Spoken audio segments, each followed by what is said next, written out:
Pretty lady. Leave me the hell alone. Will take.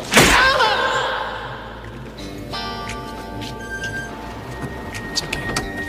Oh, this guy's funny.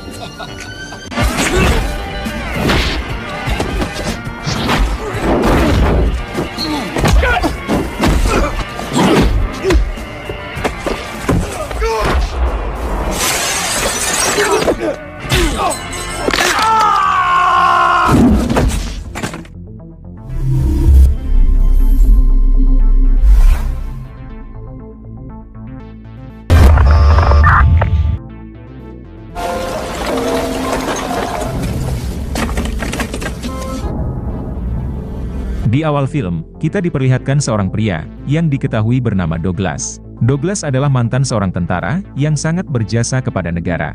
Namun Douglas malah berakhir menjadi seorang tunawisma, alias gelandangan. Pada malam itu, Douglas diburu oleh sekelompok orang tanpa sebab yang jelas.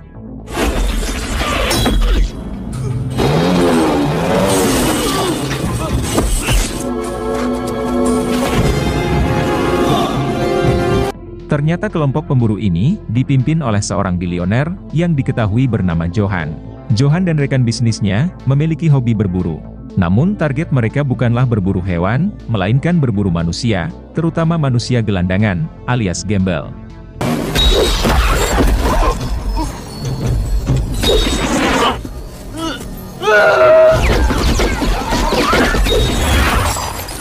Sejumlah orang kaya ini mencari kesenangan dengan cara brutal, yaitu menghabisi nyawa orang-orang miskin. Douglas berusaha menyelamatkan diri, namun karena kalah jumlah, pada akhirnya, Douglas tewas di tangan mereka.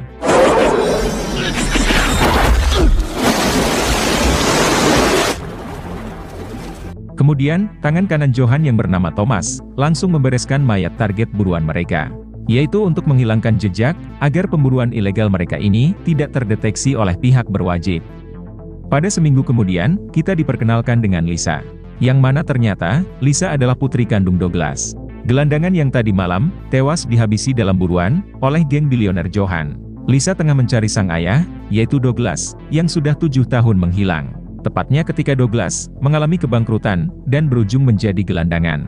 Singkat cerita, Lisa mendatangi rumah lama sang ayah, yang telah disita oleh bank, yaitu untuk mengambil barang milik ayahnya, yang masih tertinggal di rumah tersebut. When Doug moved out. Marine, huh? Setelah itu, Lisa singgah di sebuah bar. Pria di samping Lisa, adalah seorang mantan marinir, yang diketahui bernama Jack. Ain't free neither. For the gumbo. Saat Lisa keluar dari bar, ia malah diganggu oleh geng preman, yang ingin merampok mobilnya. Pretty lady. Leave me the hell alone. Will take.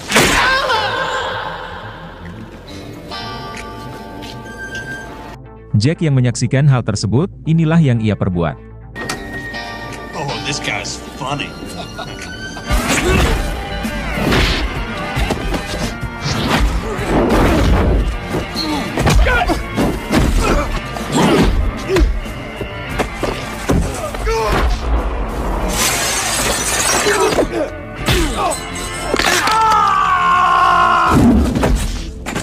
Lisa sangat berterima kasih kepada Jack yang telah menyelamatkan nyawanya. Kemudian, mereka berdua pun berkenalan.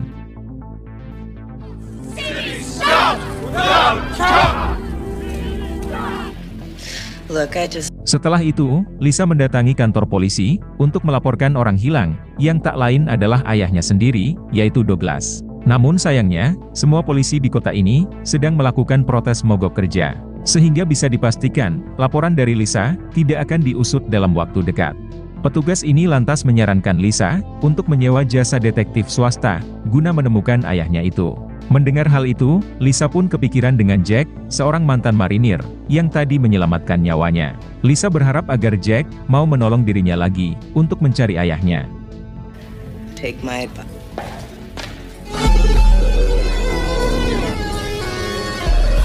Alright. Singkat cerita, Lisa bertemu dengan Jack di sebuah dermaga. Alamat tempat kerja Jack tersebut, Lisa dapat dari pelayan bar yang didatangi oleh Lisa kemarin. Setelah bertemu dengan, Lisa langsung menyampaikan maksudnya. yang ingin meminta bantuan Jack dalam mencari ayahnya. Lisa bersedia membayar Jack 2 kali lipat dari gajinya sebagai seorang nelayan. Lisa mengatakan, ayahnya yang hilang tersebut adalah seorang mantan militer, sama seperti Jack. Akan tetapi, Jack menolak membantu Lisa karena dirinya bukanlah seorang detektif. Think this is a good time for doing what? For $100 doesn't really matter. You know the city. Way out of town. Pada saat yang sama, Jack malah dipecat oleh bosnya, dikarenakan Jack masih berhutang banyak kepada si bos. Si bos mengatakan, Jack baru bisa bekerja lagi apabila semua hutangnya dilunasi. But the company ships out if they're in arrears, you know. If I can get... Sampai pada akhirnya, Jack menerima tawaran dari Lisa, yaitu membantu mencari ayahnya. Tapi Jack meminta bayaran setara dengan upah detektif swasta, dan Lisa pun menyetujuinya. $117. Your name is Chance. So how did you lose your papa? Kemudian, Jack menemui sahabatnya, yang diketahui bernama Charlie. Charlie adalah mantan tentara, yang juga berakhir menjadi seorang gelandangan, sama seperti ayah Lisa, yaitu Douglas. Ternyata Charlie kenal dengan Douglas, yang menetap di alun-alun kota. Saat itu juga, Charlie membawa Jack dan Lisa, menuju ke alun-alun kota tersebut. Setibanya di tempat tujuan, ternyata ayah Lisa, sudah tidak berada di sana. Yang ada di tempat itu, hanyalah sebuah keranjang, berisi barang-barang milik Douglas. Di dalam keranjang tersebut, terdapat lembaran brosur. Jack mengetahui seseorang, yang biasa mempekerjakan pada gelandangan, untuk menyebarkan lembaran brosur tersebut.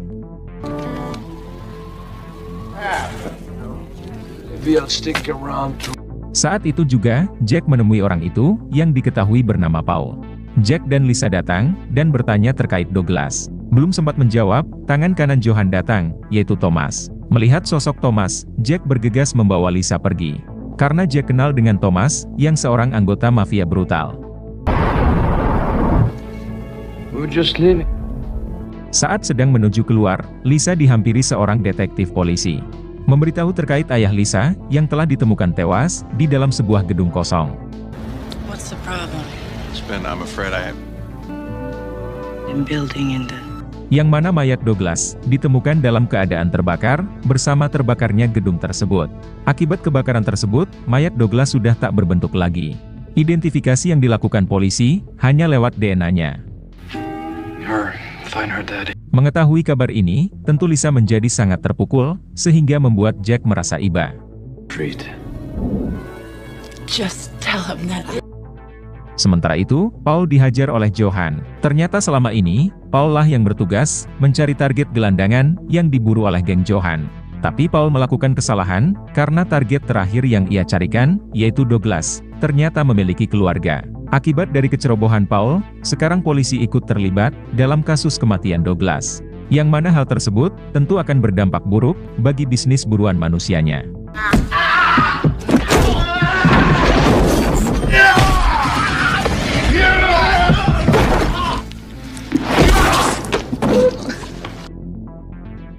Berpindah ke Jack, yang memeriksa berkas kematian Douglas. Douglas merasa ada kejanggalan, terkait laporan kematian Douglas, yang dinyatakan tewas, karena insiden kebakaran biasa.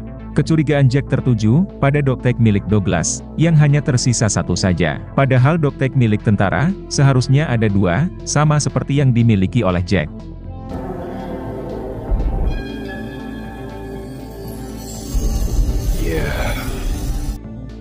Saat itu juga, Jack mendatangi TKP, di mana mayat Douglas ditemukan. Di sana Jack menemukan satu lagi, doktek milik Douglas, yang sudah dalam keadaan bolong, akibat terkena tembakan busur panah.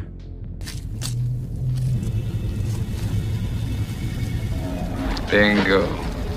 Tapi tiba-tiba, Jack malah dihajar oleh polisi, karena telah menerobos TKP, yang masih dalam tahap penyelidikan.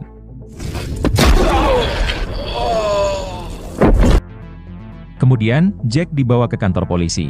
Untungnya kesalahpahaman ini bisa diselesaikan, hingga Jack tak jadi di penjara.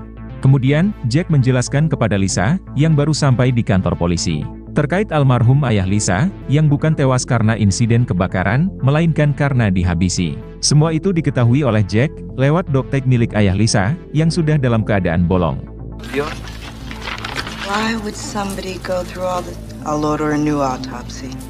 Mendengar hal tersebut, detektif yang menangani kasus kematian Douglas, yaitu Detektif Maya, langsung mendatangi ruang forensik, yaitu untuk mengotopsi ulang jenazah ayah Lisa, yaitu Douglas.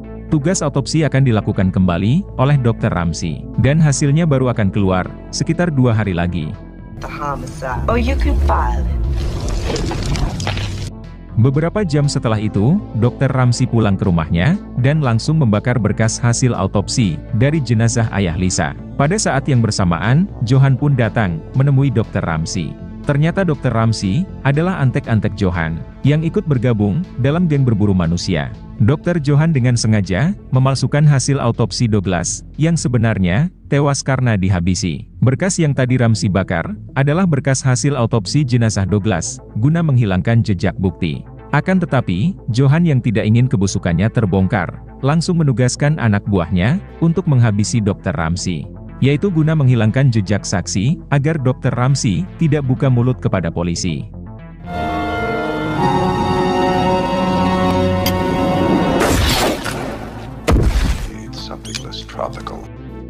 Berpindah di malam harinya, teman Jack yaitu Charlie, ditawari oleh Johan, menjadi target pemburuan geng mereka. Charlie setuju menerima tawaran tersebut, karena dibayar $5.000. Bahkan, Charlie akan dibayar $5 lagi, apabila Charlie berhasil melewati sungai di hutan. By telex, one airtight soldiers, policemen, more or less. Apabila Charlie berhasil melewati sungai tersebut, maka Charlie akan dibiarkan hidup, dan pemburuan akan dihentikan. Charlie sangat yakin, dirinya pasti berhasil melewati sungai, sebelum sempat ditembak oleh geng Johan. Mengingat, Charlie adalah mantan tentara, yang memang sudah terbiasa, menghadapi tantangan dari ratusan musuh, ketika bertugas di medan perang. Setelah kesepakatan selesai dibuat, pemburuan pun dimulai. You and the money belt, half an hour of fire and brims. You've got a 5-minute head start.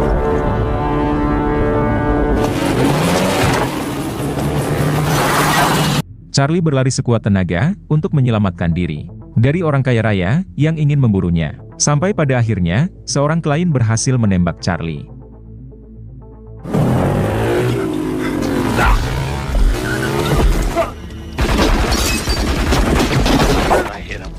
Akan tetapi, si klien yang baru pertama kali bergabung dalam geng pemburuan ini, dirinya malah tidak tega untuk menghabisi Charlie. Namun Johan tetap memaksa si klien untuk menghabisi hasil buruannya. Karena kalau tidak, si klienlah yang harus dihabisi, sesuai aturan dalam geng buruan ini. Karena tidak ingin dihabisi, si klien lanjut mengejar Charlie, yang berusaha melarikan diri dalam kondisi luka tembak. Sampai pada akhirnya, Charlie berhasil membalikan keadaan dengan menembak si klien.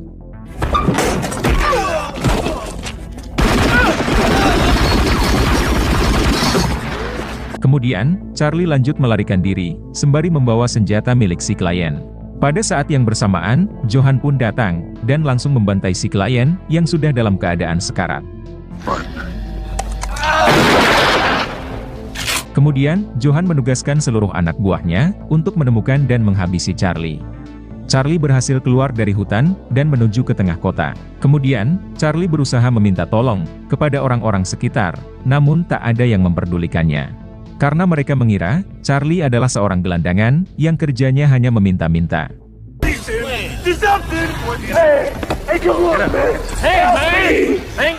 Sampai pada akhirnya, geng Johan muncul, dan langsung menghabisi Charlie.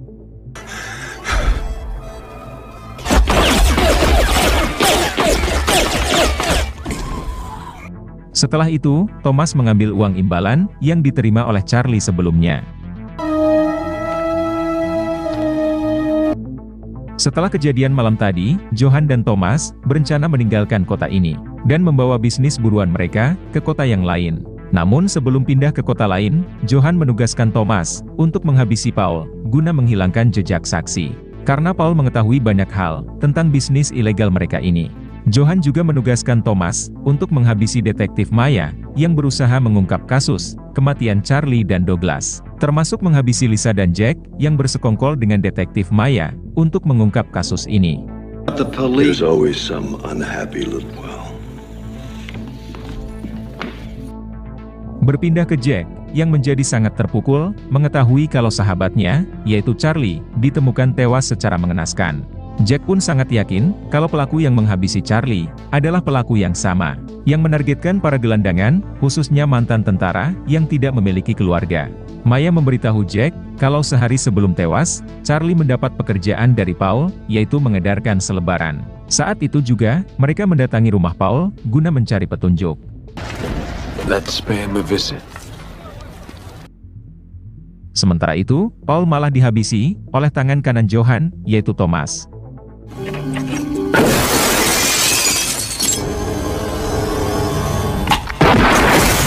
Singkat cerita, Jack sampai ke rumah Paul dan mendapati Paul telah tewas, ditembak di dalam mobilnya. Thomas yang masih berada di sana, langsung memberondong Jack CS, sehingga aksi baku tembak sengit tak dapat lagi dihindari.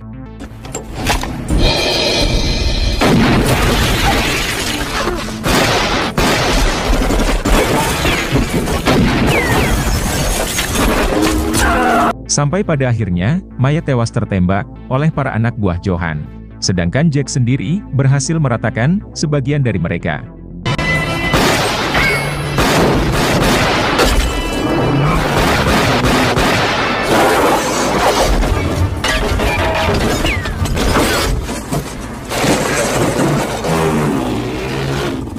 Kemudian, Jack bergegas membawa Lisa melarikan diri dari sana. Sehingga aksi kejar-kejaran sengit yang diwarnai baku tembak tidak dapat lagi dihindari.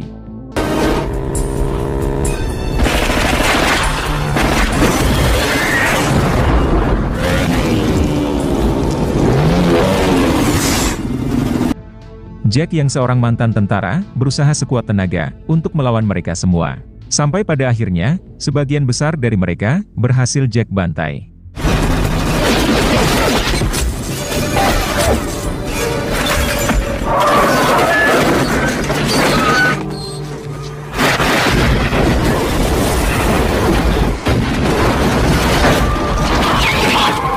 Setelah itu, Jack membawa Lisa kabur dari sana dengan cara melewati hutan.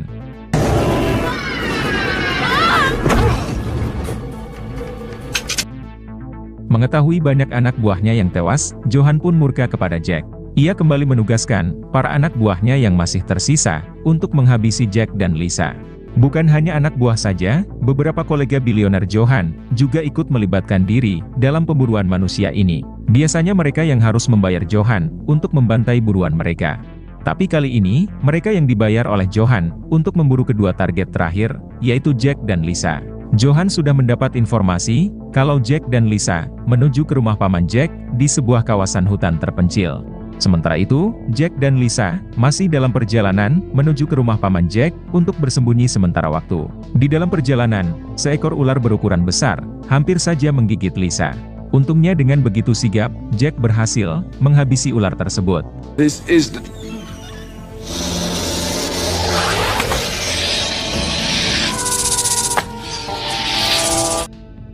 Singkat cerita, Jack dan Lisa tiba di rumah si paman. Jack lantas meminta bantuan si paman untuk melawan geng Johan yang mungkin sebentar lagi akan memburu mereka di hutan tersebut. Si paman lantas bertanya, kenapa Jack tidak meminta bantuan polisi saja? Jack menjawab, semua polisi di kota sedang sibuk melakukan protes mogok kerja. Yang bersedia membantu Jack dan Lisa hanyalah detektif Maya saja. Namun malangnya, detektif Maya sudah tewas dihabisi oleh geng Johan. Kemudian, Jack dan si paman mulai memasang beberapa jebakan untuk menyambut kedatangan geng Johan. It's after you. He mad at you. You can talk. Don't worry about it. Sementara itu, Johan dan gengnya sedang dalam perjalanan menuju ke rumah paman Jack. Salah satu anak buah Johan sempat terkena jebakan yang sebelumnya telah dipasang oleh Jack.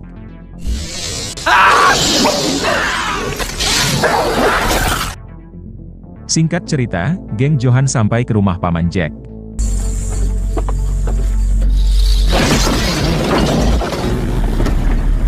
Menyadari kedatangan mereka, inilah yang diperbuat oleh si paman. Alhasil, 3 orang anak buah Johan tewas dalam ledakan tersebut.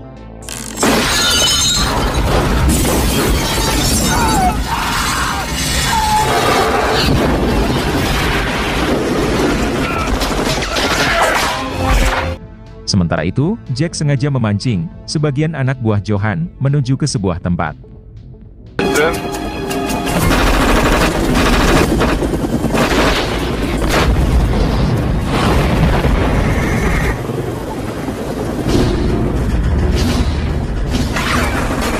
Setibanya di tempat tersebut, mereka langsung dihabisi oleh Lisa dan si paman.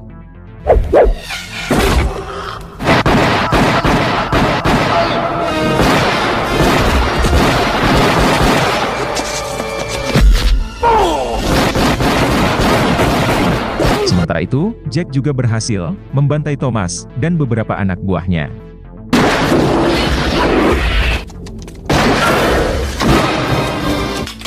Woodrow.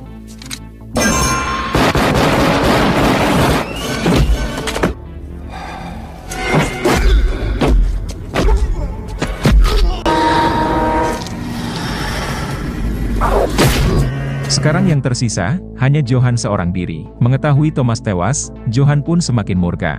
Kemudian, Johan dan Jack terlibat aksi baku tembak. Sampai pada akhirnya, Jack berhasil menembak Johan.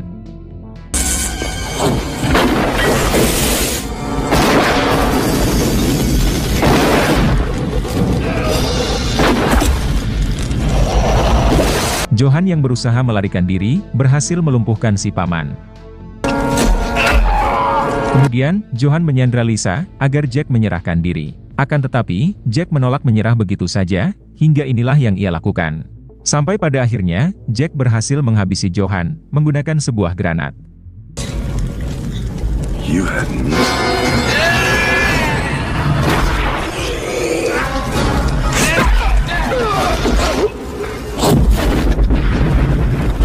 Setelah itu, Jack dan Lisa segera menyelamatkan si paman. Pada akhirnya, Jack berhasil membalaskan dendam Lisa atas kematian ayahnya dan juga kematian Charlie.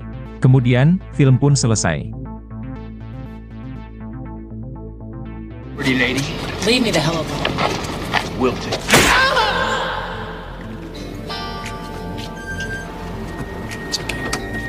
Oh, this guy's funny.